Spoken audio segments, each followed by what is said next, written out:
Logi fikih itu beda dengan yang di terminologi tafsir. Yang di tafsir juga beda dengan yang di terminologi perdukunan. Itu ada disiplinnya sendiri-sendiri. Jadi begini, Sulaiman itu mempekerjakan jin yang bisa iman apa jin yang setan tidak bisa iman? Enggak, sing mbok ilingi, sing mbok ilingi. Jin yang setan apa jin sing Aladin sing kena mbok kongkon? Aladin. Kalau dalam disiplin ilmu tafsir itu ada istilah satu nama itu bisa nama menjadi identitas, bisa nama disebabkan oleh satu unsur yang melekat pada dia. Terus unsur ini yang melekat kepada dia menjadi namanya. Ini bedanya jauh. Misalnya begini, ini contoh paling gampang. Kolbun, hati ini sampean bahasa Arab apa? Kolbun, kolbun maknanya apa? Hati. Kolbun itu mergo molak-malik. Wong Arab nak darani barang diolak-walik jenenge di kolbun. Napa? Di kolbun. Jadi misalnya HP tak wolak-walik jenenge di kolbu. Nah, berhubung hati molak-malik darani kolbu. Nah, nama-nama seperti ini riskan pada konteks tertentu. Misalnya begini, atine Rasulullah, atine para nabi, atine para wali kan gak pernah molak-malik, selalu konsisten dalam kebenaran. Karena nama itu hanya mengambil sekian sampel. Ya kayak hati-hatimu ini kan molak-malik. Nak pas dosa ya lali pangeran, nak pas nangis ya kayak lali dosa kumat-kumatan. Nah, ini kan gak berlaku pada Rasulullah, pada para nabi, tapi ya tetap jenenge kolbun. Padahal tidak ngalami molak-malik. Keyakinannya ahli fikih itu kan ada manusia bisa iman kan, ada jin bisa iman. Nanti ada surat napa? Jin. Ada setan, iso iman enggak setan? Enggak. Lalu setan ini kategorinya ikut jin apa manusia? Jin. Kekoro. Maksudnya misanane apa midone apa turunane wis ngono ae. Setan mbek jin hubungane iku turunan apa kanca apa misanan? Apa demenane orang mawon kok sembrono. Mergo ora tau akad nikah wae apa setan mbek jin hubungane apa Mas? Gak ora tau ya. Nah itu problem kita. Nah, caranya ngurai problem itu adalah begini. Manusia dan jin sebagai nama identitas itu memang manusia bisa iman, jin bisa iman sebagai nama identitas. Tapi sebagai nama sifat darani setan mergo duraka ning pangeran. Manusa Allah nak duraka ya jenenge setan. Dan ini Quran pernah pakai istilah ini juga. Wa kadzalika ja'alna likulli nabiyyin aduwan syayatinal insi wal jinni. Setiap orang baik para nabi tak gawe duwe musuh. Musuh iku syayatinal insi wal jinni. Cek setan manusa, cek setan jin. Gayane ngaji di bodonan iku setan. Adol agama iku setan. Makanya kalau kamu punya perilaku setan kemudian kamu ini auzubillahi minasyaitonirrajim terjemahannya ya lagi rangennya biasa wae. Ini kan disiplin ilmu. Koyo asu lho, sing darane asu piye? Hewan tertentu sing begitu jenenge asu. Kadang ndak perilaku tertentu sing kelakuane ngono ya asu. Sehingga gerek ngono ngakal wasu.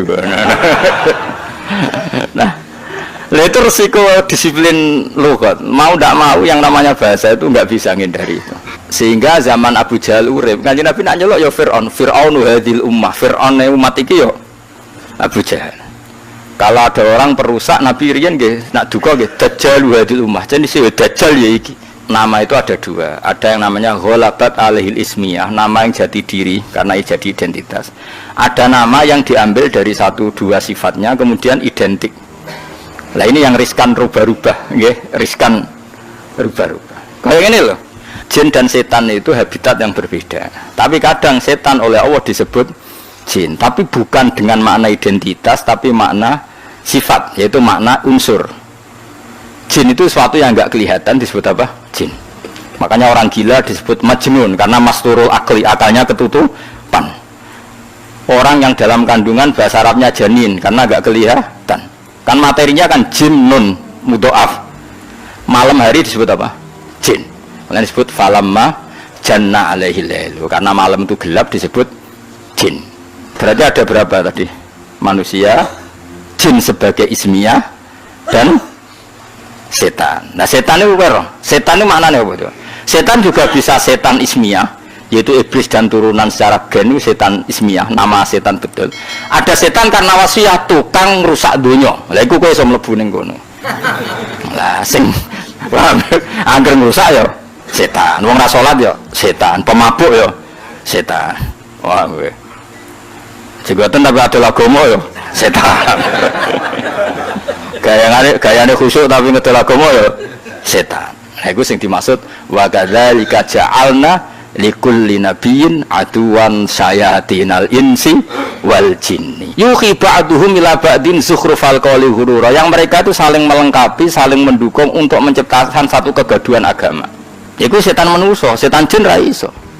Setan jin ra iso mulak-malik omong, setan manusa pinter. Dikaji Nabi tau ditamoni wong kafir. Wonge cerdas. Mat, nah ana wedhus mati sing mateni sapa mat? Nah kanjeng Nabi kan tiange lugu sae, Allah. Agamamu aneh, mat. Sing dipateni Allah langsung haram, sing diliwat manusa kok halal. Kudune sing dipateni Allah langsung orisinil iku kudune halal. Lha Sayyidina Ali cerdas-cerdas wong. Iku perkara ora tau dibuli. Li jae sikil mangkat sitok. Diangkat wis Sayyidina Ali. Gak angkat sitok pisan. Yo iso goblok. Ngono jare balam mek rodok langit ke ngangkat sikil loro bareng ora iso. Wah semane jare situ. Iku setan lha iku sing disebut wa kadzalika ja'alna likulli nabiyyin aduwan sayatinal insi wal jinni yuhi ba'duhum ila ba'din zukhrufal qawli ghurura. Mereka berlomba-lomba mutar alikkan agama sing badan agama iki kacau mok saking pinter-pinteran silat napa lidah. Kayak presiden nak prihatin, jadi sing seneng presiden, wah bagus presiden, prihatin terhadap kondisi bangsa ini. Jadi keras seneng, prihatin terus, gak dijawabane kan bingung, aku bingung. Sebenarnya sing darani bingung ngobrol prihatin. Misalnya no presiden ngomong ini, cobalah carikan solusi bangsa ini. Kita rembukan bareng untuk cari solusi bangsa. Jadi sing seneng, presiden tawaduk, meskipun di otoritas penuh, untuk rembukan. Jadi sing seneng, jadi sing gedeng. Ini sing digaji untuk fasilitas itu bukan barang paling wong bingung yuk. Bener di. Bener di. Hah?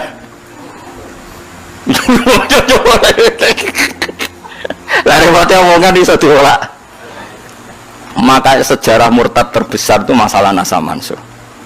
Di Kanjeng Nabi urung tahu diingkari sebagian wong koyok masalah nasa mansuh. Nasa mansuh itu satu ketetapan hukum kemudian direvisi oleh hukum yang lain. Yahudi sewenang. Akhirnya sahabat sing awam, sing enggak pati terpelajar diparani Yahudi. Delok wong sing mbok nut itu. Hukum kok digoda ganti, mergo dekne bingung. Yukhillu yaman wa yuharrimu ukhra. Saiki muni halal sesuk muni haram. Terus dadi masalah napa? Nasaman. Mulane ora ana tragedi murtad terbesar kaya peristiwa napa? Nasaman. Ben kira sejarah. Ya mereka mau, gara-gara pinter-pinteran ngomong yuriduna yudfi'u nurallahi biafahim bahwa agama ini akan dikalahkan oleh cangkem-cangkem elek sing memusnahkan atau mematikan nur agama ini. Lah repote agama itu sing khusyuk ra iso mikir. Sing nyerang iso bolak-balik lidah, sing khusyuk ra iso mikir. Akhirnya dia iso jawab. Makanya semenjak itu terus ulama mendefinisikan nasa mansuh itu begini. Inqidha'u muddatil ibadah. Nasa mansuh adalah habisnya masa nopo ibadah. Memang masanya habis. Misalnya gini, cah cilik bakal ngombe susu, kemudian wis tuwa dadi ngombe kopi. Itu nasa mansuh apa memang wis rawaye ngombe susu? Wis rawaye ngombe susu. Cah cilik dituntun, didulang. Terus suatu saat ora didulang. Terus kowe darani, "Ah wong tuane gak konsisten, dhisik didulang kok saiki ora." Wis tuwa didulang.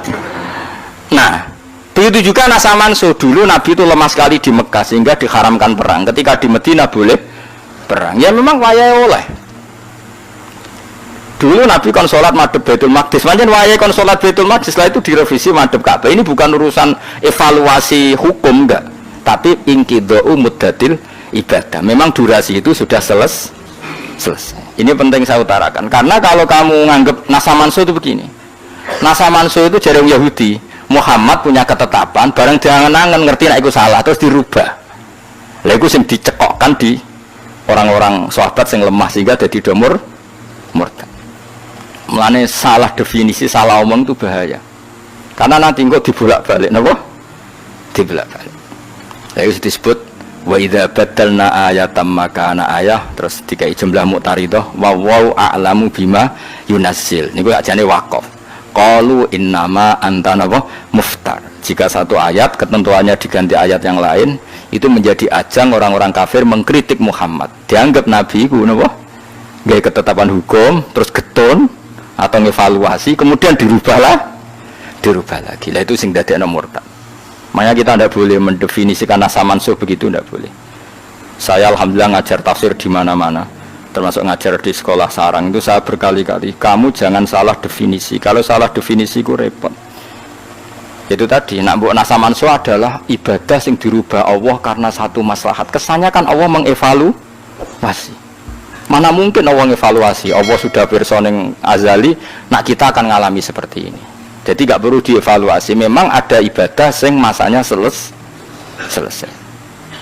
Jadi ajane nasa mansuh nambah angan-angan biasa. Waya Ramadan ya poso, kok Ramadan entek ya ora usah poso kan selesai. Anyaran Islam karena lemah ya ora usah perang, sedigo modal lho apa. Bar ini Madinah kuat kok dilarani ya perang. Kan ya normal wae. Susahnya apa nganalisis nasa? Cah cilik ya normalnya cilik digandeng. Bareng setua. Buarno jorokno, setua kok jowo. Gandeng. Itu nasa mansuh apa normal? Normal kan? Nah, kita harus terlatih begitu untuk menganalisis nasa mansuh. Sebelum orang Yahudi Nasrani ngeritik Kanjeng Nabi, nasa mansuh jarene apa? Muhammad ragu terhadap apa yang dikatakan, sehingga sering melakukan revisi hukum. Nah, itu terus dadekno saya qulu sufaha'u minan nasi